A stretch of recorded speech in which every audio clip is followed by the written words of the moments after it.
Salute a tutti! Al video scorso ci eravamo spinti un po' avanti lungo le udienze del processo di primo grado a Pacciani per descrivere l'argomento delle armi. Ecco, torniamo all'udienza del 30 maggio nella quale avevamo lasciato indietro due testimoni poco importanti, ma insomma sui quali vale la pena fare comunque un cenno. Uno è Marcello Fantoni, da non confondersi con l'omonimo Marcello Fantoni che avrebbe testimoniato poi al processo ai compagni di merende. Marcello Fantoni del processo Pacciani era un meccanico di Mercatale che Pacciani aveva tirato in ballo al momento di fornire un alibi quando venne interrogato il 19 settembre 1985 in seguito alla nota lettera anonima che era stata scritta, che lo aveva accusato, aveva detto alle forze dell'ordine di controllarlo. Ecco, lui disse che la domenica sera era a mangiare alla festa dell'unità di Cerbaia. La sua macchina, la famosa Ford Fiesta, non gli era partita e siccome c'era questo Marcello Fantoni che era anche lui lì a mangiare, gli chiese aiuto e Marcello Fantoni lo aiutò a metterla in moto. Ecco, in udienza Fantoni negò, lui non si ricordava questo intervento, se ne ricordava un altro fatto sulla 500 di Pacciani che però risaliva molto prima e non c'entrava nulla con questo. Ecco, ora io vorrei, c'è il problema della retrodatazione del diritto degli scopeti che bisogna un po' prendere in considerazione. Ecco, io vorrei qui sfatare una diceria che è nata soprattutto in base a quello che si legge sul libro Storia delle merende infami. Leggo il passo. Abbiamo visto che Puccellotti sono categorici, i due delitti degli scopeti sono avvenuti nella notte fra l'8 e il 9 settembre 85, domenica. Perché la domenica è importante? Per un motivo semplicissimo. Per la notte precedente, quella di sabato 7 settembre, Pacciani ha un alibi emerso con chiarezza durante il dibattimento del processo Pacciani.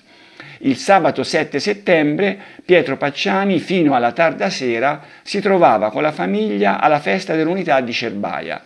Sostiene l'alibi del contadino anche una delle due figlie e la ragazza che nel contesto della stessa testimonianza ha accusato il padre di violenza sessuale non può certo considerarsi testimone compiacente. Ecco, purtroppo questo non è vero, cioè non è vero che la ragazza dette un alibi al padre per quel sabato lì, 7 settembre, che potrebbe essere il momento in cui viene compiuto il delitto, retrodatandolo. Lo dimostra il buon Omar Quatar nel suo blog Storia del Mostro di Firenze. Ecco, vediamo qui la pagina. Ecco, lui fa un esame dell'argomento andando a esaminare anche le deposizioni delle due figlie e giunge alla conclusione che per sabato 7 settembre Pacciani non aveva un alibi. Ecco, questo è bene dirlo perché sono delle leggende metropolitane che vanno smentite. Il secondo testimone di quel 30 maggio fu Floriano Delli, che aveva preso una casa vicino a quella di Pacciani a Monte Firidolfi, dove andava a fine settimana, è una casa in campagna, e lui aveva un cane e quando poi se ne tornava via lo affidava a Pacciani per dargli da mangiare. È il famoso cane delle scatolette che poi Pacciani metteva in tavola per le figlie, ma probabilmente anche per se stesso. Ecco, gli fu chiesto a Delli qualcosa di Pacciani, lui raccontò che la domenica pomeriggio Pacciani spariva e non si vedeva da solo, raccontò delle figlie che stavano sempre in casa insieme alla moglie e così via, insomma niente di importante. Ecco, ma a questo punto abbandoniamo la giornata del 30 maggio e passiamo a quella successiva, dove ci sono due testimoni, due donne che raccontarono un fatto che anche questo di nessuna importanza, ma è indicativo del clima malevolo nel quale queste testimonianze vennero sentite. Ecco, allora si trattava di Lucia Mecacci e Santina Lalletti, che erano figlia e madre. Abitavano in Piazza del Popolo, nella stessa palazzina di Pacciani, al piano di sopra. Pacciani, quando era uscito dal carcere per la questione delle figlie, nel dicembre del 91, era andato ad abitare per qualche tempo, io questo non so per quanto tempo, comunque era andato ad abitare in Piazza del Popolo, dove poi avrebbero abitato le figlie, mentre lui sarebbe andato in via Sonnino. Ecco, per qualche tempo abitò lì e queste due donne ebbero modo di assistere a un episodio che sentiamo dalla voce di Lucia Mecacci nella sua deposizione. Chiede il PM: ricorda qualche episodio particolare avvenuto nell'imminenza della scarcerazione del Pacciani? Mecacci: una mattina hanno portato via della nettezza, circa una settimana dopo che lui è tornato a casa, nel 91 dicembre. L'ora non mi ricordo, forse le 6:30. Mia madre sentì un po' di casino, un po' di confusione. Mia madre si alzò, andò alla finestra della camera e vide Pacciani che metteva sulle spalle di sua moglie un involucro, dicendo: «Pena poco, muoviti, fai silenzio, stai zitta». Dopodiché sono andati verso la nettezza. Il PM chiese una descrizione di questo involucro. La Mecacci: era una coperta, il colore non mi ricordo, a forma di caramella, completamente chiusa, non si vedeva niente. Di lunghezza mezzo metro, di più? Il presidente: 50-60 centimetri. PM: per caso la vostra curiosità vi ha spinto poi a vedere che fine aveva fatto? Lì per lì no, risponde la donna. Poi alle 11 siamo uscite di casa perché si doveva andare in altri posti e ci siamo fermate a questo cassonetto della nettezza per vedere se quel pacchetto era lì e in effetti c'era. Con un dito e basta abbiamo toccato, era una coperta, queste due curiosissime, insomma era una coperta con dentro qualcosa. Quindi voi non avete guardato cos'era? No, né vi siete incuriositi più di tanto, dico bene, su questo dice male, perché erano curiose queste. Ma anche se c'era la curiosità, però non abbiamo...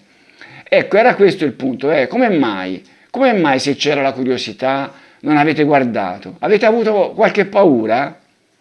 Ma probabilmente sì, paura di trovarci qualcosa, non lo so, ma insomma. Fu interpellata anche la madre, che non aggiunse nulla riguardo a quello che aveva detto la figlia, però disse qualcosa di interessante su un altro argomento. Sentiamo. Senta signora, il PM, lei il Pacciani lo conosce? Lo conosceva come suo vicino? Ha mai avuto a che ridire con lui? Sì, risponde la signora che era Santina Lalletti, la madre. Sì, aveva avuto qualcosa da ridire. Per quale motivo, chiede il PM? Ce lo dica via signora, le ha mai dato noia a lei come persona? Sì, una volta mi toccò la mammella sinistra, e ritorna questa mammella sinistra, l'avvocato Bevacqua, e Pacciani, ci mancava anche questa. Presidente, nessun commento, nessun commento. E la signora, s'era sul tetto, perché pioveva nelle stanze, allora lui disse, ci penso io a sistemare il tetto. Io non so cosa reggevo, una certa vicinanza così, e mi acchiappa. Io mi allentai per dargli una labbrata, perché se lui seguitava io lo buttavo di sotto. E insomma, così c'è una dimostrazione in più che Pacciani aveva questa ossessione per la mammella sinistra, dopo il morso che aveva dato alla figlia e all'ha sperduto. Altri testimoni di quel 31 maggio furono tre affittuari della stanza che Pacciani aveva dato loro in via Sonnino. Facevano parte di un gruppo musicale e questi raccontarono qualcosa di Pacciani che faceva i disegni, insomma non dissero niente di importante. Qualche altro testimone di quel giorno, non vale la pena, adesso non è che li posso dire tutti, non aggiunsero nulla. Passiamo alla giornata successiva, il 1° giugno. Ecco, alla giornata successiva ci fu un alto numero di testimoni che facevano parte della banda musicale di Vicchio. Perché testimoniarono? Perché questa banda aveva suonato a Mercatale alla festa dell'uva e era stato presente, i testimoni lo dissero, era stato presente anche Pacciani. E insieme a chi suonava c'erano anche le maggiorette e tra queste maggiorette c'era Piarontini. Ecco, ora questo avvistamento di Pacciani di Piarontini poteva essere un indizio di quello che poi successe anni dopo, sappiamo bene cosa, no? La povera Piarontini che venne uccisa. Ma ci furono qualche altro testimone, ma non è che aggiunsero molto, furono importanti. Ce ne furono due invece che introdussero un argomento del quale adesso parliamo. L'argomento era quello di eventuali perlustrazioni che Pacciani potrebbe aver fatto nei luoghi dei delitti. Ecco, si cominciò con Giogoli. A Giogoli erano stati sentiti all'epoca, già appena il delitto, due testimoni che avevano così raccontato di qualcosa che avevano visto lì nei dintorni. Il primo, che poi venne richiamato in dibattimento, fu Orlando Celli. Orlando Celli in dibattimento parlò di un motorino.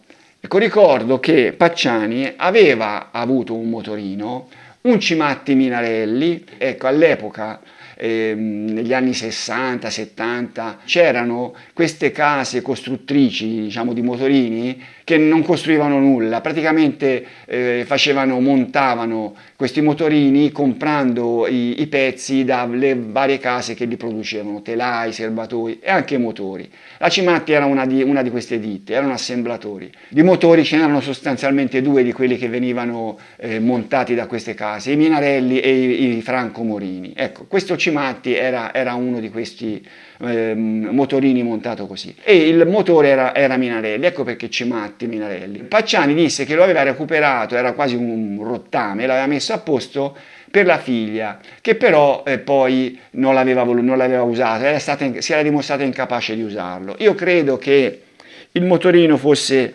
probabilmente una cosa così, di questo tipo. Ecco, questo risale agli anni 60, un motorino utilitario che veniva usato più che altro per lavoro. Oddio, potrebbe anche essere, questo è un motorino successivo, sempre un Cimatti, potrebbe anche essere stato questo, ma io credo che fosse dell'altro tipo. Io penso che la figlia non è che non fosse stata capace di usarlo, penso che si sarebbe vergognata di andare in giro con un motorino così, quando le ragazze dell'epoca avevano i famosi Ciao, motorini diciamo un pochino più moderni.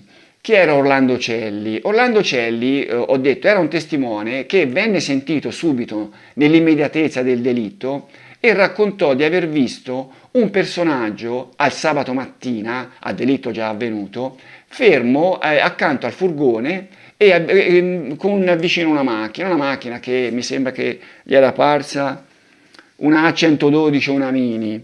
Ecco, lui vide questo personaggio, probabilmente questo personaggio, anzi direi sicuramente, era Reinecke, il tedesco, svizzero tedesco, che poi avrebbe dato l'allarme perché scoprì il delitto. Ecco, lui raccontò, questo Reinecke, di essere andato lì vicino al furgone già la mattina, ma poi di essere venuto via perché la sua macchina dava fastidio alle macchine che dovevano passare, l'aveva lasciata sulla strada. Ecco, e lui, questo Celli, testimoniò di questo personaggio, ma poi Celli venne richiamato dalla SAM e spuntò fuori un motorino, del quale Celli non aveva parlato nell'83, ne parlò nel 92 quando venne chiamato dalla SAM, guarda caso. Senta una cosa, chiede il PM in udienza, lei vide se nei pressi c'era o meno un ciclomotore?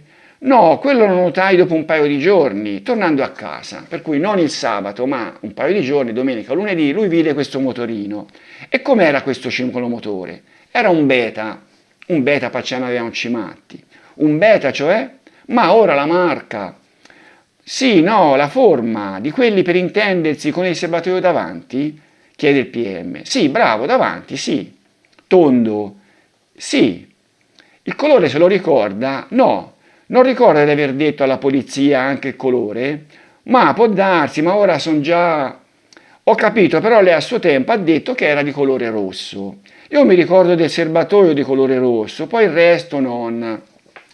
Questo colore del motorino, allora il motorino di Pacciani originariamente aveva il serbatoio rosso, poi lui, rimettendolo a posto, lo riverniciò, ma pare che lo riverniciò più volte, per cui questo motorino avrebbe avuto vari colori e questo avrebbe contribuito a metterlo così, diciamo, al centro di eventuali avvistamenti, no? Perché il colore era un po' adattabile. Ma dov'era questo motorino? Allora, sentiamo. A che distanza era dal luogo del fatto? Ma un 200 metri, in qualche posizione della strada che lei ricorda? Chiede il PM. Siccome lì sulla via Volterrana, dove c'è l'incrocio di via Giogoli, c'è un ingresso della villa appoggiato al muro della villa. Ecco, vediamo dove doveva essere quel motorino visto da Celli. Doveva essere qui.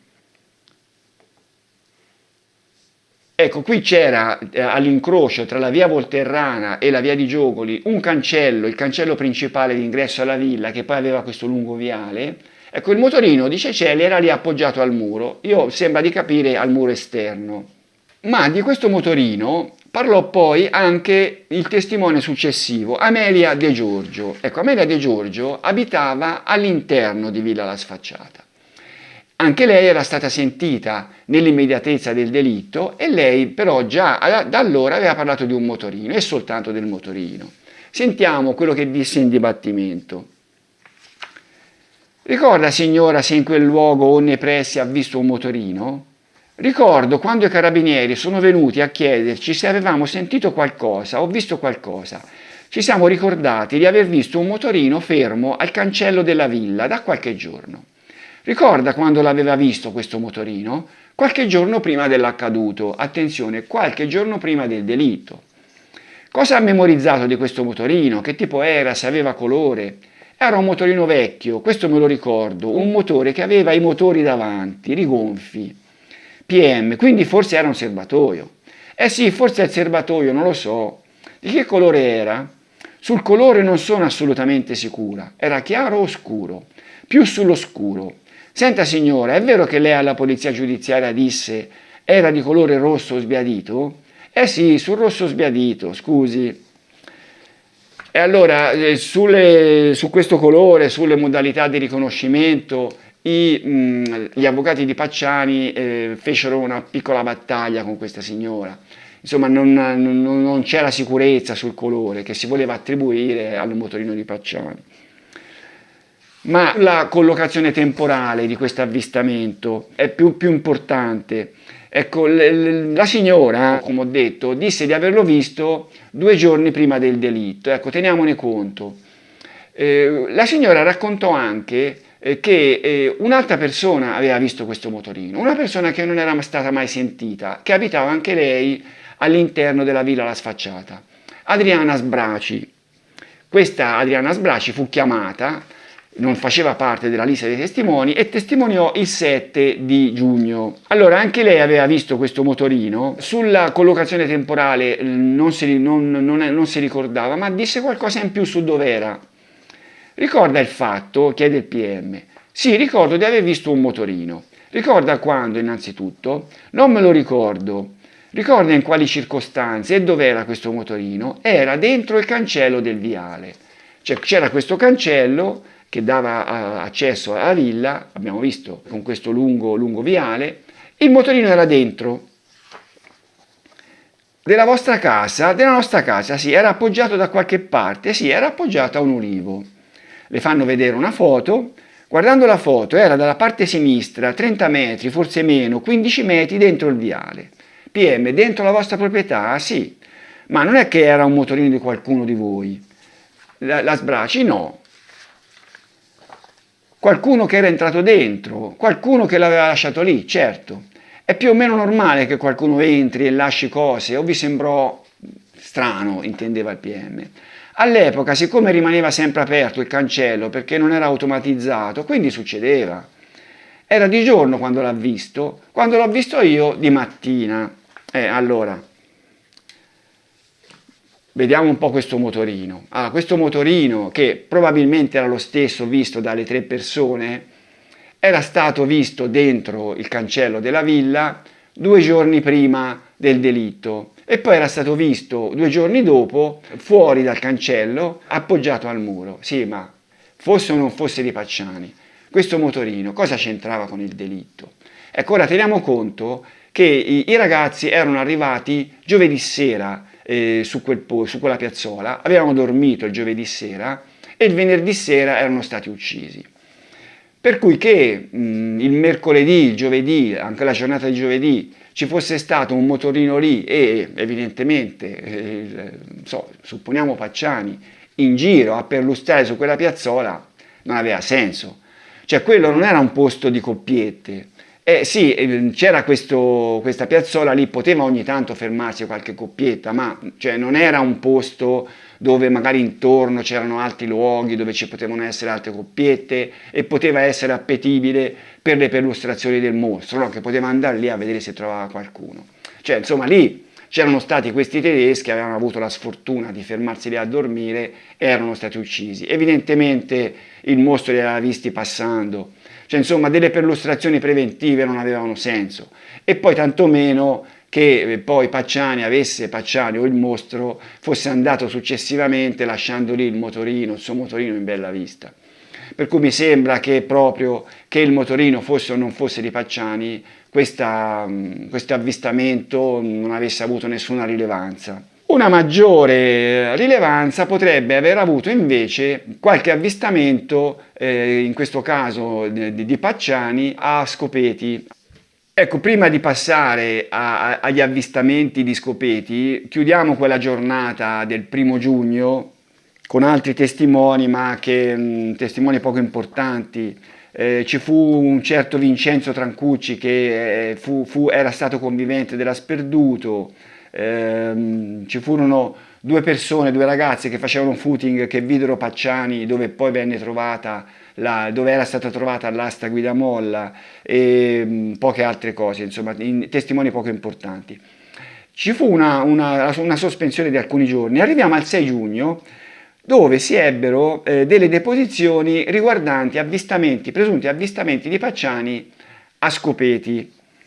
Allora, questi avvistamenti iniziano da il noto Gio Bevilacqua. Ecco, ora, qui parliamo di Bevilacqua come testimone e basta, perché sappiamo bene che poi Bevilacqua sarebbe entrato nella questione della possibile coincidenza tra il serial killer americano Zodiac e il mostro di Firenze.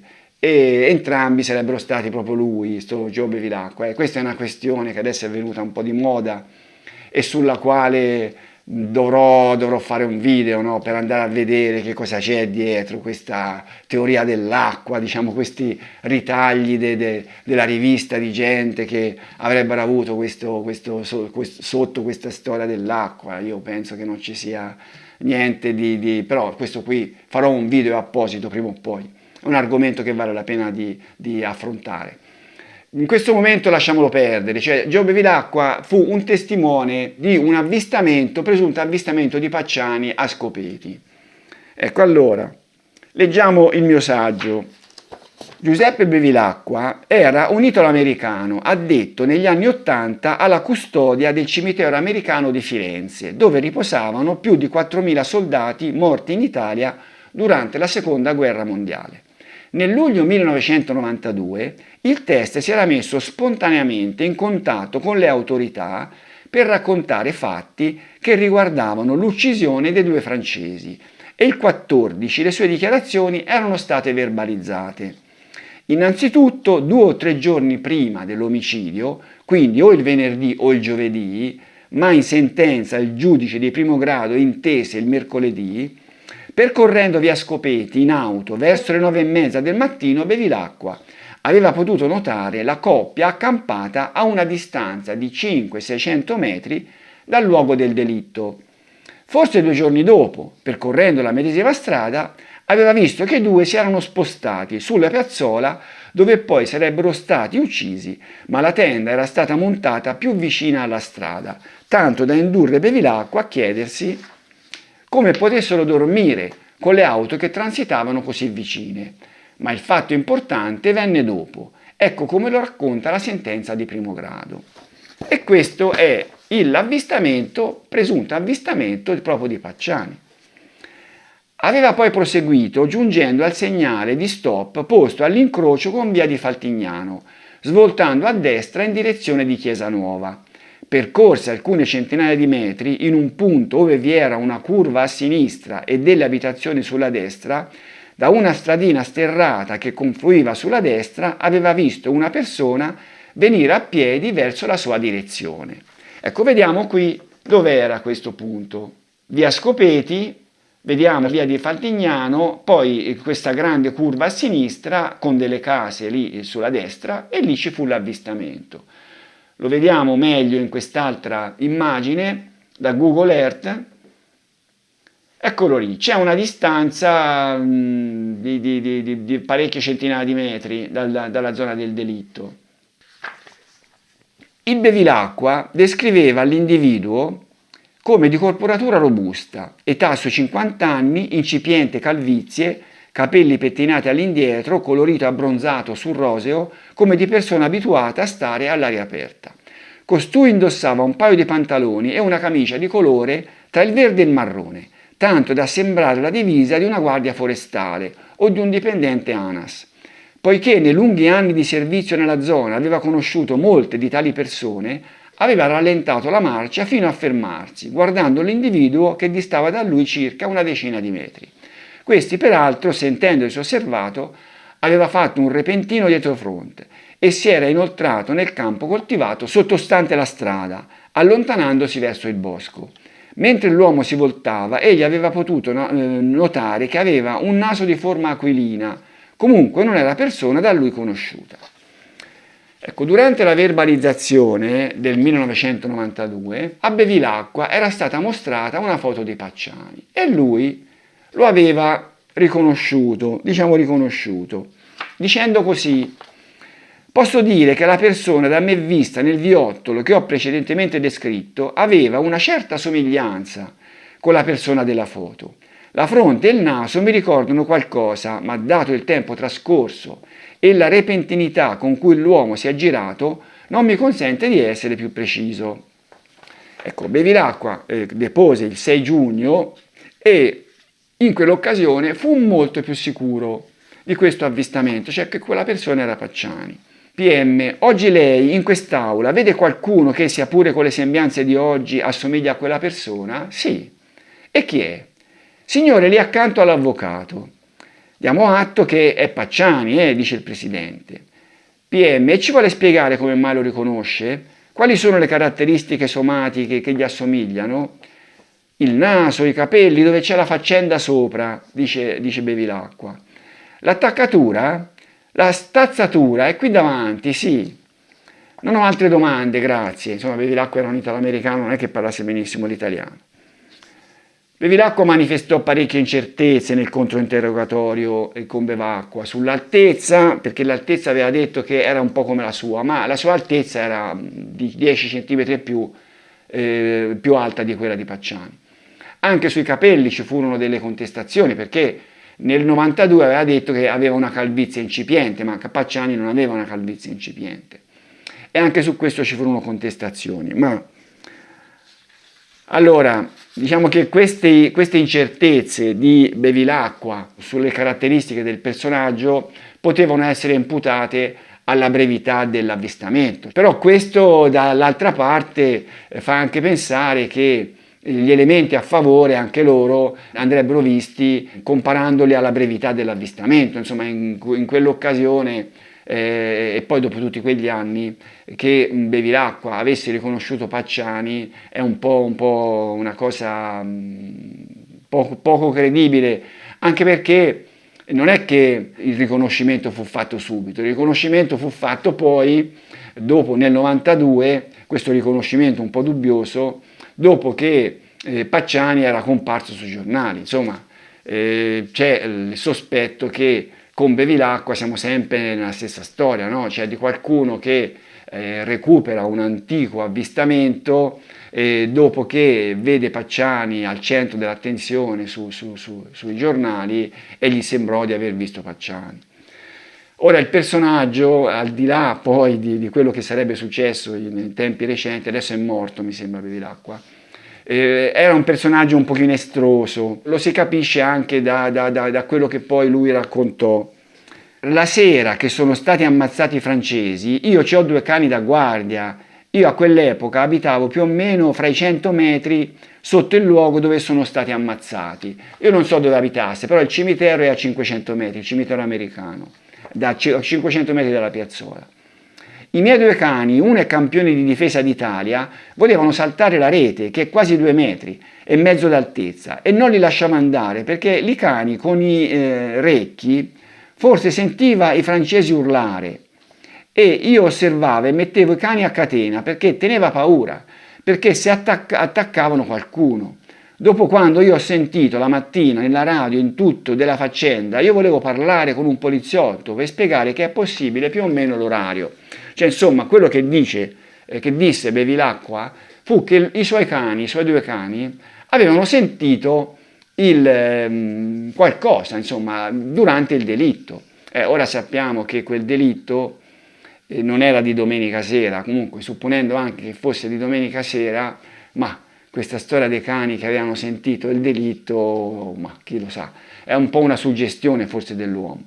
Però un'altra cosa che squalifica un po' tutta la deposizione di Bevilacqua è la storia dell'avvistamento dei due francesi in tenda in una piazzola distante 500-600 metri da quella del delitto, giorni prima di quando i francesi andarono lì. I francesi arrivarono, ricordo, sulla piazzola di Scopeti al venerdì pomeriggio, furono visti montare la tenda lì. Nei giorni precedenti erano da tutt'altra parte, stavano scendendo verso la Toscana, per cui non potevano essere loro, e non potevano essere loro nemmeno i due campeggiatori che Bevilacqua disse di aver visto sulla piazzola di Scopeti, ma con una tenda montata molto più vicino alla strada. Quella tenda venne sempre vista lì, era stata montata, venne vista dal testimone lì, Berti, lì sulla piazzola di Scopeti al venerdì pomeriggio, che in fase di montaggio, e venne sempre vista lì, cioè non venne mai vista montata da nessun'altra parte.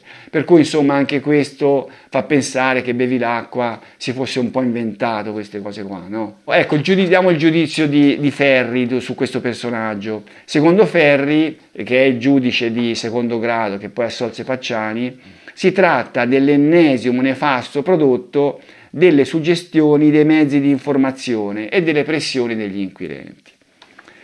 Adesso arriviamo a un secondo testimone, sempre in quella giornata lì, che era, ricordo, il 6 giugno, Edoardo Iacovacci. Edoardo Iacovacci era un agente della Digos, che si era fermato il sabato sulla piazzola di Scopeti per motivi suoi. Allora, leggiamo il mio saggio. Una seconda persona che in dibattimento raccontò di aver visto Pacciani aggirarsi attorno alla piazzola degli Scopeti fu Edoardo Iacovacci, un agente di polizia addetto a servizi antiterrorismo. Così il giudice di primo grado sintetizzò il suo avvistamento. Il sabato precedente al delitto, Iacovacci Edoardo, agente della Digos di Firenze, verso le 10:30 stava percorrendo la strada degli Scopeti, provenendo dalla città e diretto verso San Casciano, quando, avendo necessità di soddisfare un bisogno corporale, si era immesso nella piazzola dove si trovavano l'auto golf bianca e la tenda dei giovani francesi. Dopo aver fatto inversione di marcia nei pressi della tenda, intorno alla quale non vi era nessuno, era tornato sui suoi passi, fermandosi più in basso, ma sempre sulla stradina sterrata che immetteva al piazzaletto più interno. Soddisfatti poi i suoi bisogni, si era trattenuto in macchina a leggere il giornale e in quel mentre aveva visto un ciclomotore tipo Gilera di colore celeste procedere lentamente sulla strada asfaltata provenendo da San Casciano e diretto verso Tavernuzze. A bordo vi era un uomo dai capelli grigi, lisci, età sui 50 anni, di corporatura robusta, indossante una camicia celeste a quadretti chiari. Costui, fermatosi all'altezza dello sbocco della stradina sterrata con la strada asfaltata, aveva appoggiato il ciclomotore a un pino e si era inoltrato nella macchia sottostante, al punto in cui si trovava l'auto dello Iacovacci. Questi lo aveva sentito muoversi dentro la macchia per circa 5 minuti. Dopodiché era uscito e, ripreso il motorino, se n'era andato in direzione di Tavernuzze. Ecco qui. Insomma, al sabato mattina Iacovacci si trova lì questa cosa un po' strana, insomma, lui doveva andare a San Casciano, si ferma lì sulla piazzola di Scopeti per un bisogno e poi si ferma a leggere il giornale. Ma gli disse che era in anticipo con l'orario in cui doveva incontrarsi con questa persona e per cui badò bene di lasciar trascorrere un po' di tempo lì, magari poteva andare a San Casciano e leggere il giornale a San Casciano, no? Magari la persona arrivava in anticipo. Comunque rimase lì a leggere il giornale e vide questa persona a girarsi così per 5 minuti lì nella vegetazione della piazzola.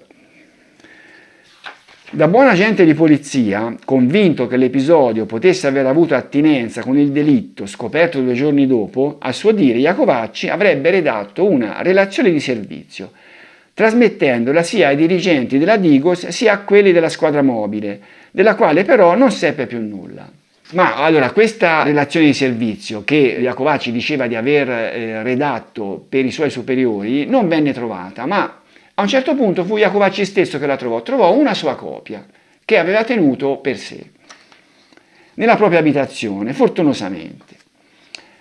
Continua il mio saggio.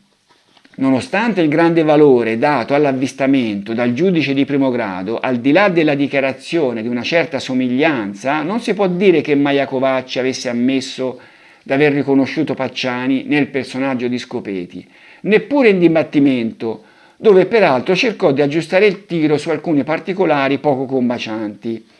Nella sua relazione, infatti, si parlava di capelli lisci e Pacciani li aveva mossi, di un'età di 50 anni e Pacciani ne aveva 60, di corporatura snella e Pacciani già nell'85 aveva ventre prominente e gambe arcuate. Il giudice di primo grado però fu più realista di lui e ritenne provata l'identificazione, anche perché c'era di mezzo il motorino celeste, simile a quello di Pacciani, che un tempo, ma non era noto quando, aveva avuto il telaio verniciato di celeste chiaro e il serbatoio e i parafanghi di grigio perlaceo. Ecco, qui andiamo su questo motorino di Pacciani che cangiava come il velluto. Insomma, questa storia che Pacciani lo aveva riverniciato con delle vernici recuperate un po' così, consentiva di dargli dei colori diversi. Convince poco la strana sorte della relazione di servizio, sparita e fortunosamente recuperata. Come un po' sospetto sembra il comportamento del teste, che per essersi trovato in anticipo rispetto all'ora nella quale avrebbe voluto raggiungere San Casciano, si sarebbe messo a leggere il giornale in un posto frequentato da tossici e guardoni. Il giudice di secondo grado avrebbe smontato completamente la testimonianza, a suo giudizio piena di contraddizioni, nel tentativo di far coincidere la fisionomia del personaggio incontrato con quella di Pacciani, e lanciato forti dubbi sulla genuinità del test, rilevando come nell'esame dinanzi al PM fossero iniziati gli opportuni adattamenti in relazione alle aspettative degli inquirenti. La severa conclusione di Ferri fu questa: se è già grave che testimoni privati vengono a deporre sotto l'effetto di suggestioni e pressioni di vario tipo, come alcuni di quelli esaminati in precedenza, è particolarmente grave che ciò avvenga da parte di un agente di polizia, doppiamente vincolato all'obbligo della verità per le funzioni svolte istituzionalmente e per la qualità di test. Ma la cosa più grave di questa deposizione di Iacovacci è una scoperta che è avvenuta in anni successivi, quando uscì il libro di Adriani, Cappelletti e Maugeri, Il delitto degli Scopeti, giustizia mancata. Si scoprì, leggendo questo libro, che questa persona che Iacovacci aveva visto era probabilmente, anzi direi sicuramente, Giuliano Pucci, che è il famoso guardone Seghe. Questo perché? Perché in questo libro si legge della testimonianza di Pucci che avvenne all'epoca. Pucci aveva raccontato di essere andato lì, Pucci che aveva dichiarato, Giuliano Pucci, di essere un guardone, era andato lì il sabato mattina, verso le 10:30 mi sembra, lui dichiarò verso le 10:15, di essersi fermato e di essere sceso, insomma aver fatto quello che Iacovacci descrisse aveva fatto quella persona che lui aveva visto. e l'aveva vista in orario compatibile con quello di Pucci, che a sua volta aveva visto Iacovacci, aveva visto una 126 bianca e una persona dentro che non poteva essere altro che Iacovacci.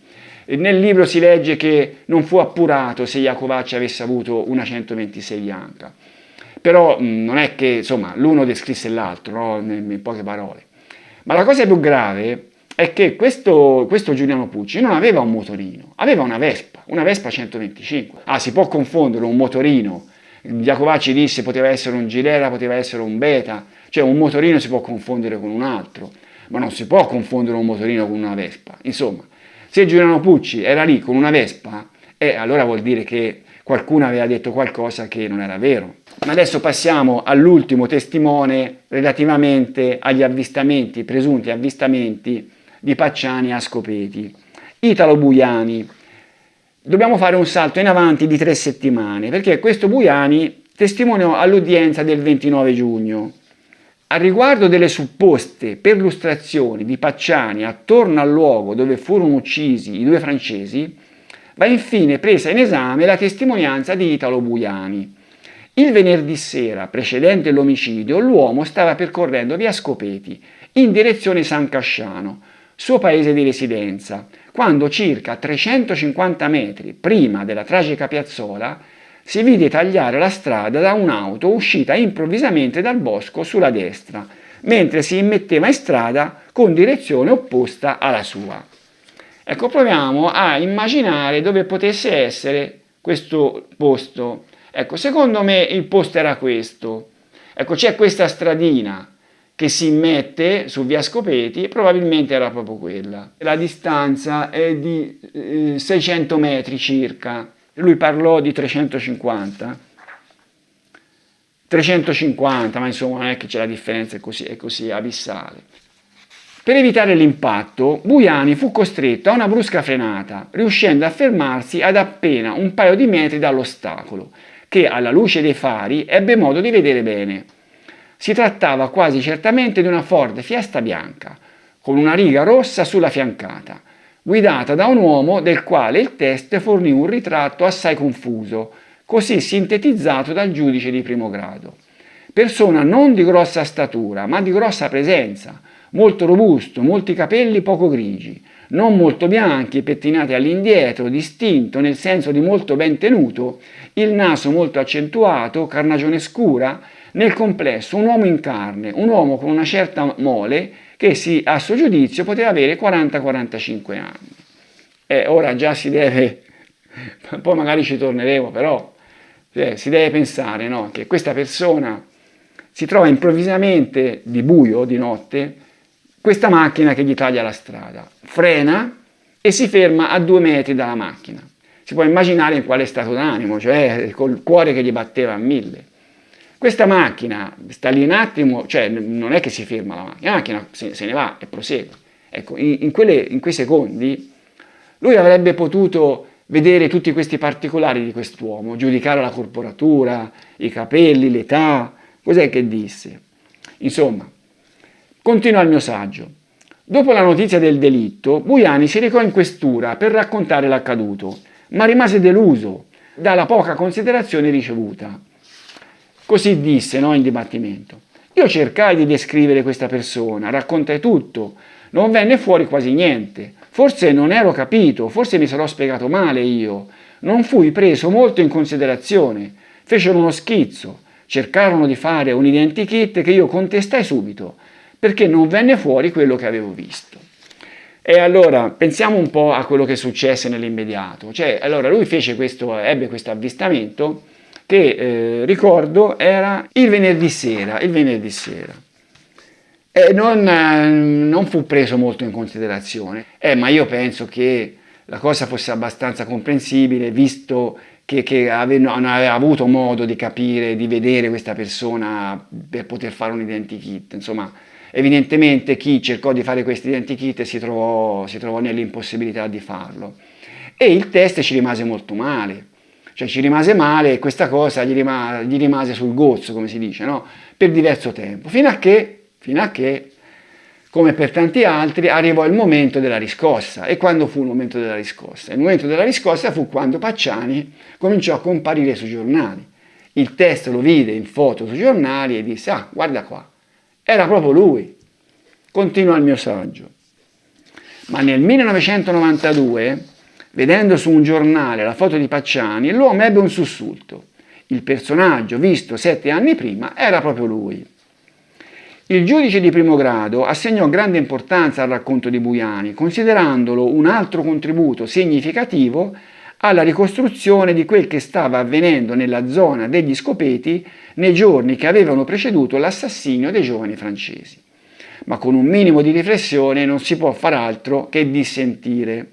Come poté infatti Buiani osservare così bene l'individuo da poterlo riconoscere in una foto a 7 anni di distanza? L'auto gli era sbucata davanti all'improvviso in una strada buia, tanto da costringerlo a una frenata secca. E questo, vabbè, l'abbiamo già detto. A detta dello stesso Buiani, il mezzo non aveva per niente rallentato, continuando la manovra d'ingresso in via Scopeti per poi allontanarsi in direzione opposta alla sua. Cioè, questo bisogna pensare, no? Questa macchina era sbucata all'improvviso.